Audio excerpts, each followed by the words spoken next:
Ya mudah-mudahan ini bisa dilihat sama Mas Murjoko, bisa dilihat sama Mas Topik.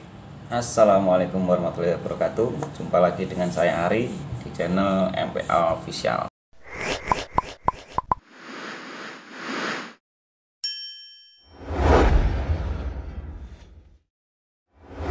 Jumpa lagi ya, kadang-kadang MPA yang berbudi luhur tahu benar dan salah. Selamat pagi. Pagi ini kelihatan mendung cerah ya. Yang mudah-mudahan membawa hati kita juga ikut cerah, terang benderang pikiran, supaya enggak ada sentek-senteknya itu hilang semua. Ya mudah-mudahan pagi hari ini kita selalu dalam lindungan Tuhan Yang Maha Esa, dalam keadaan sehat walafiat dan tidak kurang satu hal apapun. Ya, mau menjawab pertanyaan dari beberapa teman dan beberapa penonton yang sudah japri ke saya melalui WhatsApp, dan beberapa kali saya cek DM juga pertanyaannya juga hampir sama lah, kurang lebihnya, Mas, Parluh 2021 ini harapannya apa? Ya sebelumnya kita flashback ke belakang ya. 2016 kan ada Parluh di Jakarta, hampir semua cabang datang dan keputusannya bulat, dipimpin oleh Mas Taufik ya. Entah apa yang terjadi di sana kita kan nggak tahu, dan bagaimana prosesnya kita juga nggak tahu. Tahu pun dari berita-berita media sosial.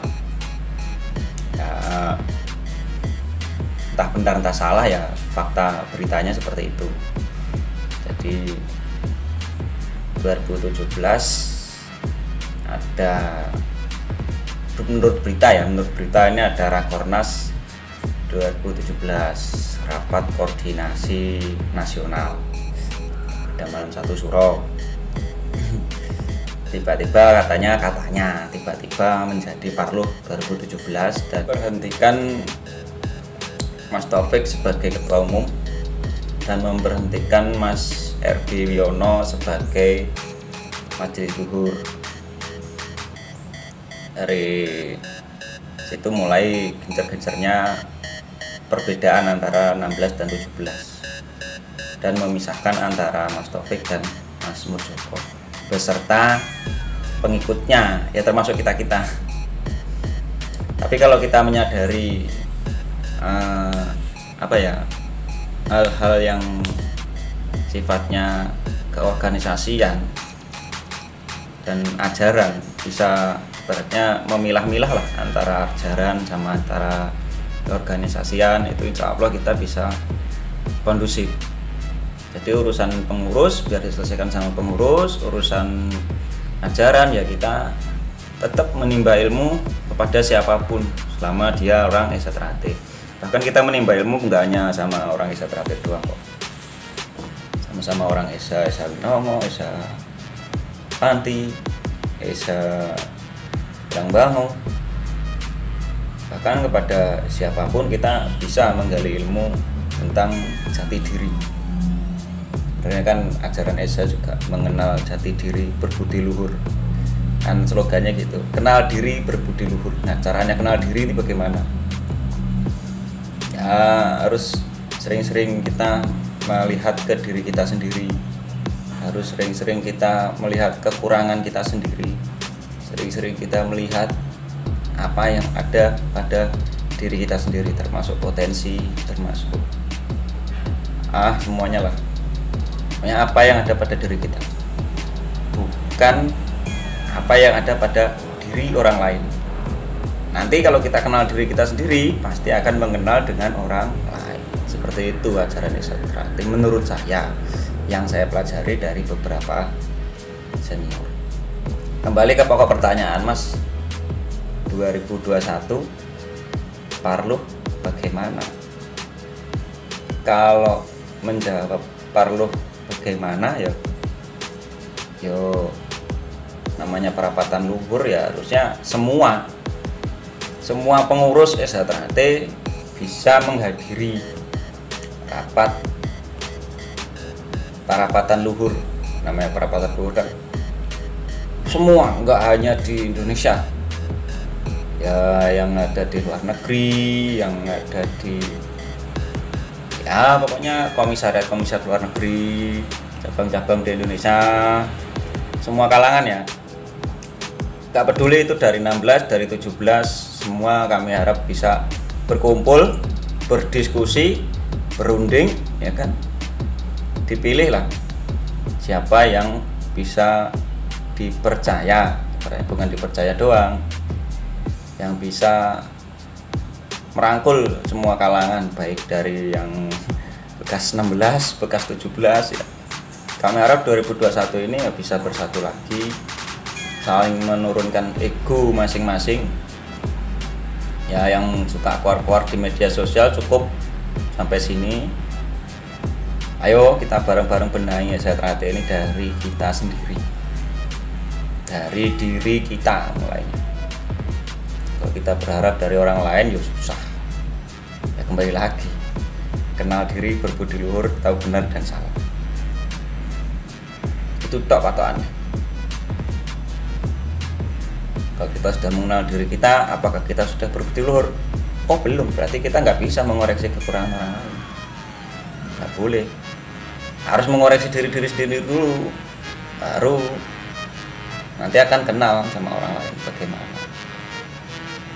Kurang lebih seperti itu. Tapi kalau Parlo P16 dan P17 di P2021 ini gimana ya?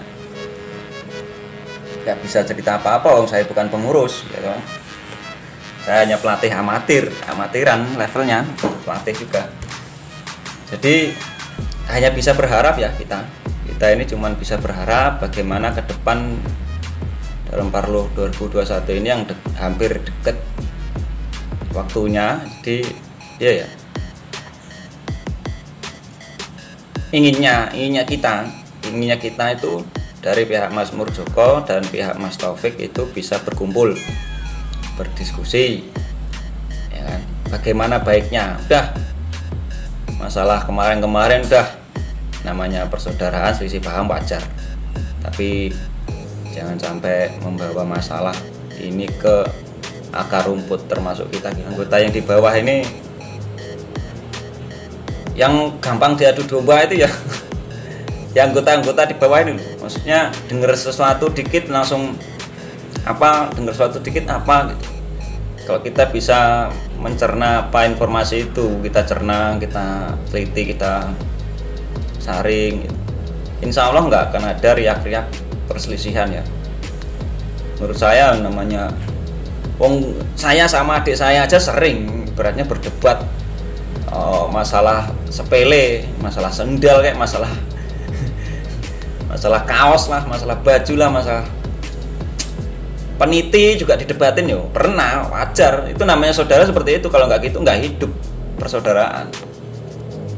Tapi kalau kita dari perselisihan selisih paham gara-gara ibaratnya katakanlah kancing baju terus tiba-tiba kita memisahkan diri, itu bukan keluarga saya, bukan adik saya, bukan saudara saya, yo piye sih? Persaudaraan model apa kayak gitu kan? Nggak masuk akal. Itu kecilnya masalah kancing baju. Tapi kalau Mas sampai pernah berantem sama adik? Pernah, sering. Jotos-jotosan sama adik, sering. Kalau tahu kontaknya adik saya yang namanya Samsir di Pacitan itu tahu lah. Saya sering berantem sama dia waktu kecil dulu ya. Namanya anak kecil, berantem ya wajar. Adik-adik kita juga begitu. Apalagi adik-adik kita diajarinnya pukul-pukulan, tendang-tendangan, pencak silat ya. Adik-adik di SHTRAT loh ya, adik-adik di SHTRAT belajarnya begitu. Mau pukul-pukulan, mau gebuk-gebukan ya wajar loh.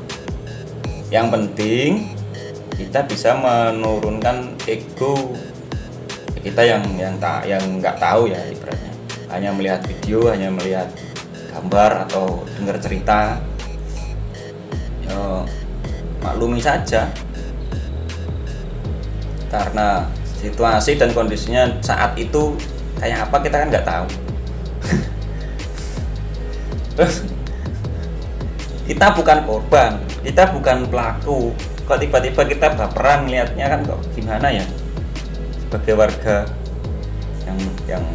yang katakannya dulu pesan dari Mas Pelatih, sebagai kamu jadi siswa harus lebih dari yang tidak ikut latihan. Nah, kalau kita sama aja dengan yang nggak ikut latihan, pola pikirnya loh, ini pola pikir dan cara mengambil keputusan loh. Kalau kita sama aja dengan mereka yang nggak ikut latihan, mending nggak usah jadi warga SHT. Jadi wong awam aja. Apa ya? Masalah Parlo 16 dan 17 saya rasa setelah 2001 ini harus selesai. Jangan diterus-teruskan. Masalah kepemimpinannya gimana?